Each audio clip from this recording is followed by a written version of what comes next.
샬롬. 무등 바이블 아카데미 찬바성 찬송가를 통해 바라본 성경을 맡게 된 최충희 목사입니다. 여러분 너무 반갑습니다. 또 이렇게 어쩔 수 없이 코로나로 인하여서 이렇게 온라인으로 여러분들과 함께하게 되었는데요. 많은 아쉬움도 있고 그렇겠지만 이렇게라도 우리 함께 하나님의 또 말씀, 특별히 또 찬송가를 통해서 우리가 은혜를 나누는 귀한 시간들이 될 수 있기를 바랍니다. 먼저 우리가 오리엔테이션을 오늘 1강 하겠는데, 말 그대로 찬송가를 통해서 우리가 하나님의 말씀을 비추어 보고, 그래서 거기 안에 있는 그 가사 안에 있는 하나님의 음성을 우리가 듣고 또 함께 묵상하고 또 은혜를 나누는 그런 과목입니다. 그래서 여러분들이 생소하진 않을 거예요. 왜냐하면 뭐 지난번 3기 때 같은 경우는 처음 접해본 찬송도 한 곡 했었는데, 이번에는 거의 아는 곡들 위주로 할 생각입니다. 그리고 혹시라도 또 여러분들께서 은혜되는 찬송, 또 그 제가 미리미리 그 찬송가 다음 주에는 어떤 곡을 하겠다 이렇게 제가 알려드릴 때에 거기에 대한 어떤 사연들 있다 그러면 저한테 개인적으로 개인 톡으로 주시면 제가 이 부분을 또 함께 나누고 그런 시간도 가져보려고 합니다. 아무쪼록 여러분들이 매 강의 때마다 보시고 들으시고 거기에 짤막하게 잘 들었습니다. 그리고 거기 밑에다가는 짤막한 어떤 소감을 이게 남겨주시면 참 좋을 것 같아요. 그저께인가요? 그 제가 영상 하나 올려드렸었죠. 자칫 우리가 80여 명이 넘는 숫자가 있다 보니까 어, 약간의 톡 공해가 생길 수 있을 것 같아요. 물론 그 마음은 알겠지만 다른 분들에게도 80여 명이 동시다발적으로 알림이 떠버리니까 이런 부분 여러분들 자제해 주시고, 오전 9시부터 저녁 9시까지는 여러분 마음껏 해 주십시오. 그리고 알림을 꺼주시면 그 계속 배지라 그러죠. 그 하나 알림 왔다, 두 개 알림 왔다 이렇게 카카오톡 그 어플에 그 숫자가 적혀 있는데, 여러분 시간 되실 때 그걸 보시고 아 이분이 이렇게 답톡을 올리셨구나, 아 이런 이분이 이런 소감을 올리셨구나, 또 함께 나눌 수 있는 그런 시간도 그런 장도 될 것 같습니다. 그러면 오늘은 그렇게 여러분 이해해 주시고 따라 주셨으면 좋겠고요. 제가 매 강의는 그 단톡방에다가 대화창에다가 하나 올릴 것이고, 그 다음에 제가 공지사항이라고 우리 단톡방 맨 위쪽에 보면 나와 있어요. 거기 두 곳에 제가 올리겠습니다. 막 찾아야 되는 경우가 있어요. 단톡에 쭉 댓글이 달리다 보면. 그럴 때는 그렇게 찾지 마시고 위에 공지사항을 보게 되시면 거기에 그 유튜브 링크가 같이 올라올 거니까 그것만 딱 누르시면 보실 수 있습니다. 그리고 어떤 분들은 컴퓨터로 보신 분도 있잖아요. 그런 분들은 컴퓨터에 카카오톡을 까셔서 그 창을 열시면 큰 화면으로 아주 크게 화면으로 볼 수가 있고, 또 핸드폰과 또 스마트 TV와 연결되신 분들은 그렇게 또 보셔도 좋습니다. 아무쪼록 우리 이번 10주 이 과정을 통하여서 찬송가를 통해서 하나님께서 나에게 주신 그런 메시지와 은혜들을 함께 나눴으면 좋겠습니다. 우리가 이 오리엔테이션 하면서 제가 여러 가지 생각들을 좀 했었어요. 근데 우리가 찬송에 대해서 좀 알아야 되겠다라는 생각을 들었습니다. 찬송의 정의라고 한다면, 찬송가 책은 역사적으로 찬송가, 또 찬미가, 찬양가, 복음 찬미, 또 복음성가, 이러한 이름을 우리 찬송가는 갖고 있었습니다. 찬송의 사전적 의미를 든다 그러면 이렇습니다. 찬송이라는 말은 미덕을 기리고 칭찬하는 것, 그게 바로 찬송이라는 본래의 그 사전적인 의미입니다. 찬미라는 것은 아름다운 것을 기리어 칭송하는 것, 이게 찬미이고요. 찬양이란 말은 칭찬하여 기리어 드러낸다, 이런 의미가 있습니다. 그러면서 이 찬송에 대한 여러 학자들의 정의가 있는데 다양합니다. 우리 뭐 예를 들어서 한 세 분의 그 찬양에 대한 찬송에 대한 그 의미들을 함께 들여다보기를 원하는데, 먼저 성 어거스틴, 어거스틴 이런 말을 했어요. 찬송은 하나님을 노래로 찬양하는 것이다.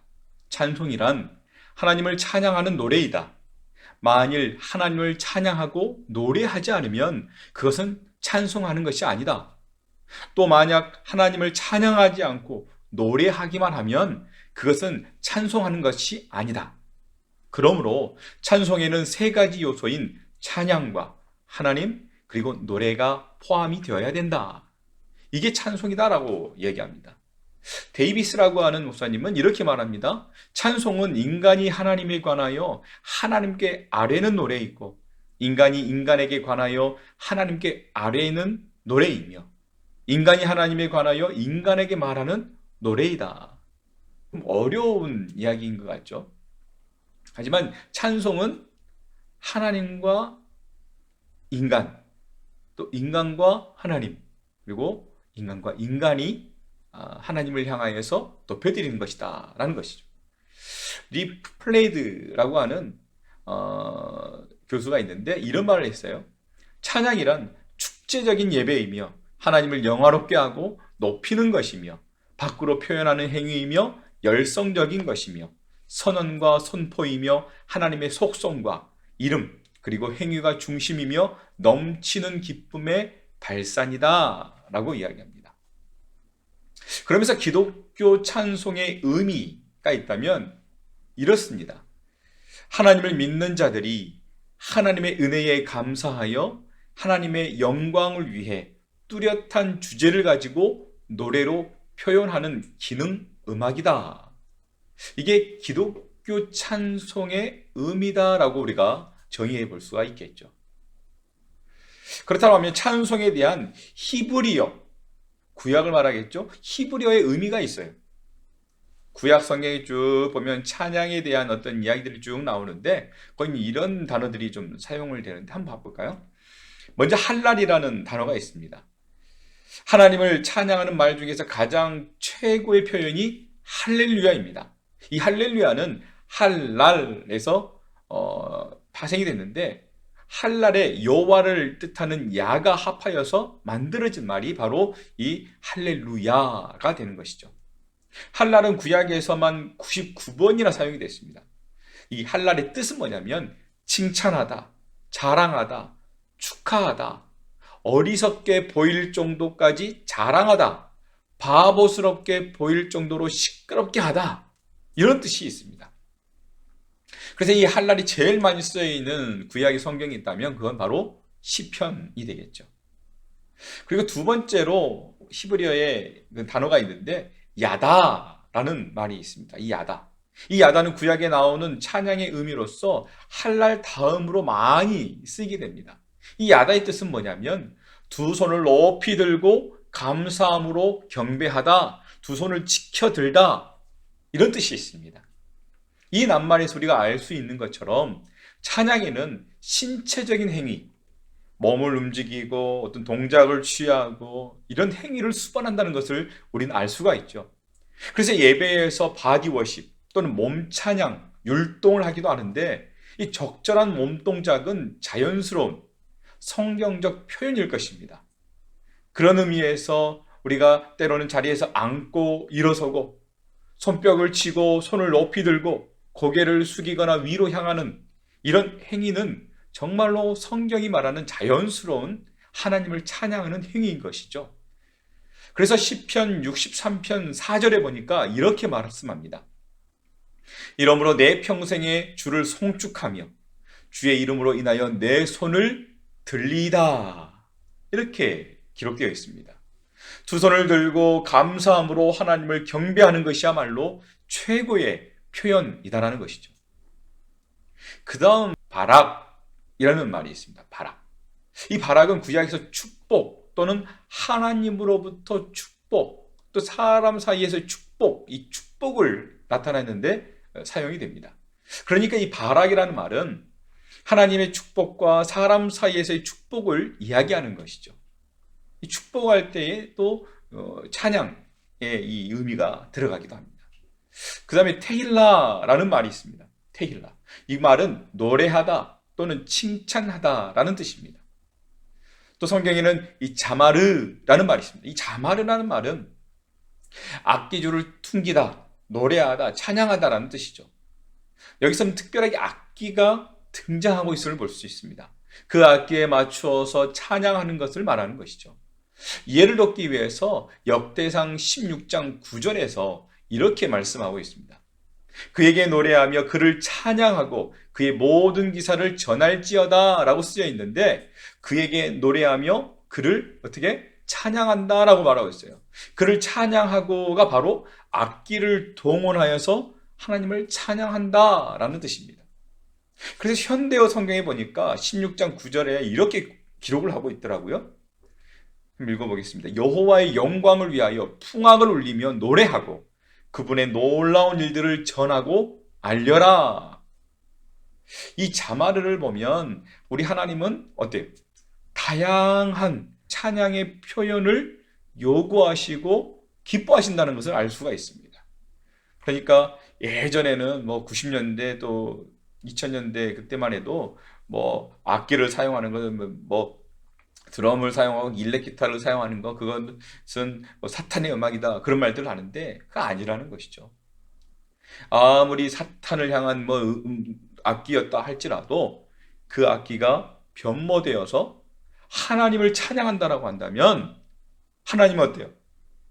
기뻐 받으시는 것이죠. 찬송에 대한 우리 헬라어의 의미가 또한 있어요. 헬라어. 그러니까 신약 성경에 등장하고 있는 그런 찬양의 의미, 찬양이라는 단어의 의미가 있다는 거죠. 이런 말이 있습니다. 아이네시스, 또 아이노스, 또 아이네오, 이 세 개의 단어가 등장하는데 같은 말이에요. 다 같이 찬양, 찬미, 찬송이라는 뜻을 가지고 있습니다. 그러니까 구약에서 히브리어의 그 할랄 그리고 야다에 비교할 수 있는 헬라어로 된 찬양의 단어입니다. 또 이 헬라어에는 이런 말이 있어요. 독사조라는 단어가 있는데 우리가 아는 것처럼 뱀을 말하는 게 아니고 헬라어로 이 독사라는 것은 찬양, 찬미, 명예, 영의 영광 이런 뜻을 가지고 있는 명사형이고요. 독사조는 영광스럽게 하다, 또 영예스럽게 하다, 영광스럽게 여기다, 또 영광을 돌리다, 이런 뜻의 동사형의 단어이라는 것입니다. 자, 우리가 또 한 가지 알아야 될 게 있다면 찬송의 가치입니다. 찬송의 가장 큰 가치는 뭡니까? 성도는 찬송을 통해서 감정과 생각을 표현하는 것입니다. 그리고 내가 믿는 것을 다른 사람에게 전할 수가 있습니다. 믿음에 대해서 다른 사람에게 전달할 수가 있는 거예요. 하나님을 향한 믿음, 그 믿음을 전할 수가 있는 거예요.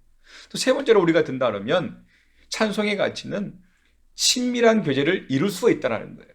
찬송을 통하여서 친밀한 교제, 물론 하나님과의 교제를 뜻하고 또 성도와의 교제도 이루어진다는 거예요. 네 번째로는 우리가 알게 모르게 그냥 내뱉고 또 표현하는 어떤 그런 찬양의 가사 또 내용이다 할지라도 그 내용을 통해서 어떻게 교리를 배울 수가 있어요.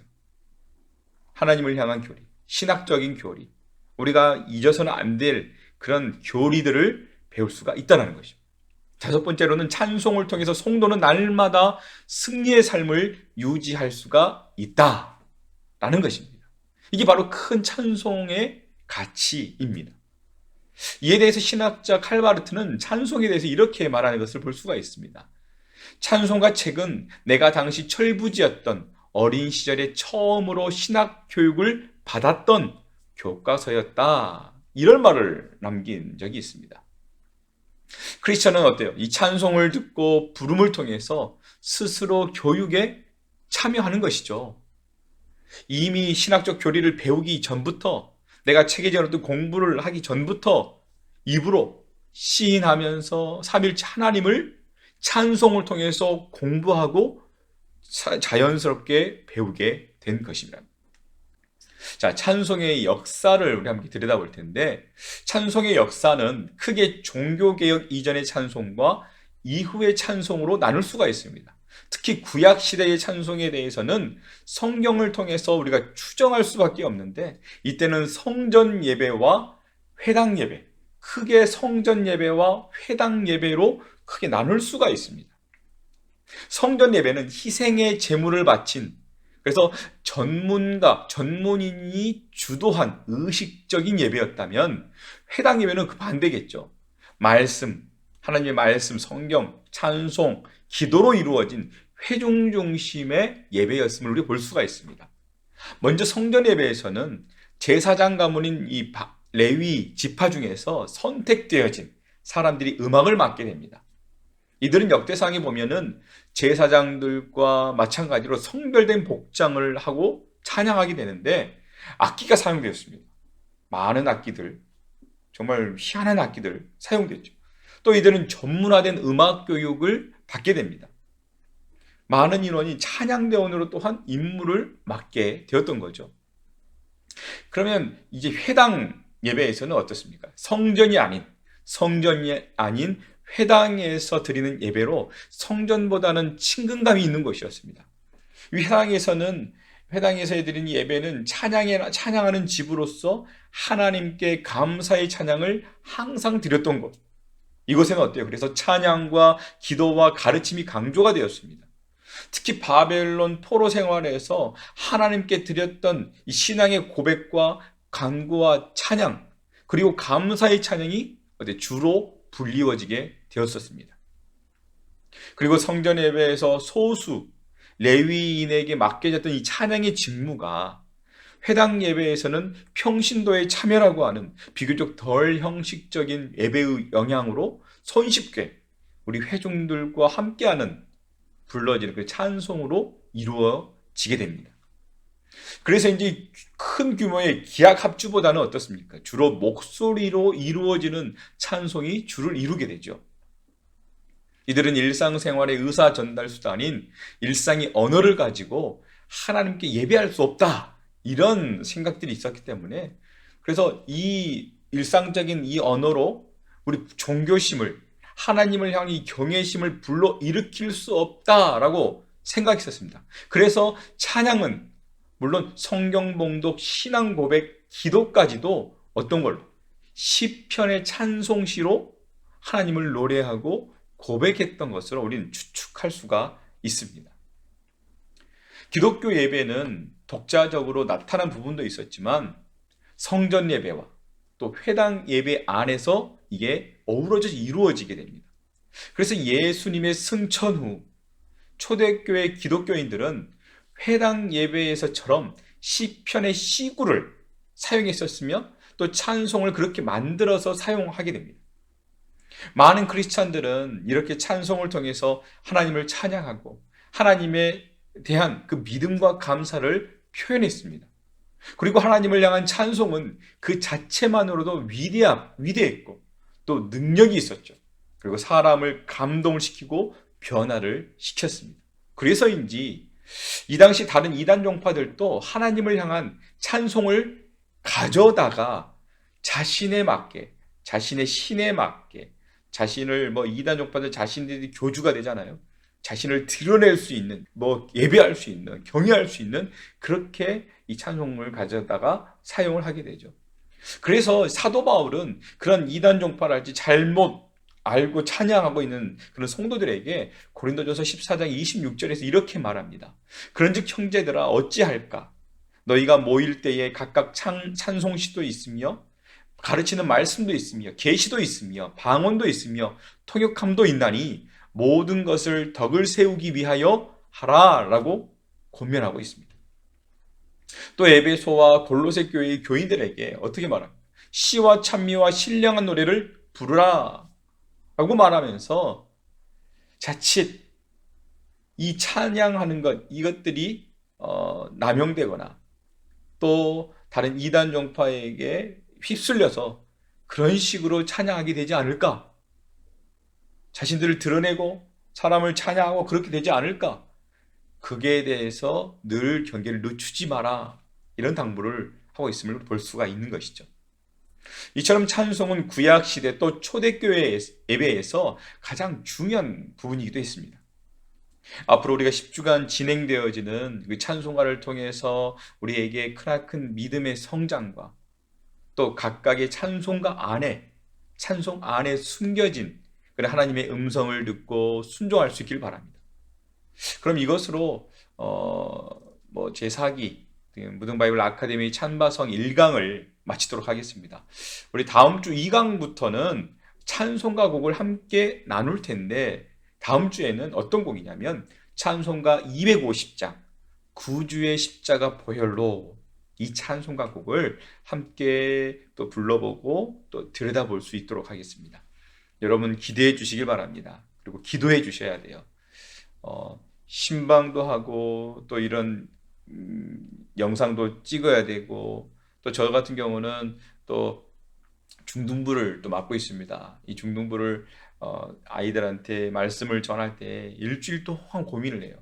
근데 또 우리 이 강의를 또 준비하니까 또 일주일 동안 이것도 일주일 동안 고민을 해야 되잖아요. 많은 고민과 또 수고가 있어야 되는데 지치지 않도록 저뿐만 아니라 우리 네 분의 우리 목사님들, 부목사님들께 늘 위해서 부목사님을 위해서 기도해 줄 수 있기를 바랍니다. 그래서 우리가 10주간 무사히 잘 마무리가 하고 마쳐질 수 있도록 여러분들이 늘 기도해 주시길 바라고 또 사랑과 관심 부탁을 드리겠습니다. 그럼 이것으로 일강을 마치도록 하겠습니다. 다음 주에 또 뵙겠습니다. 감사합니다.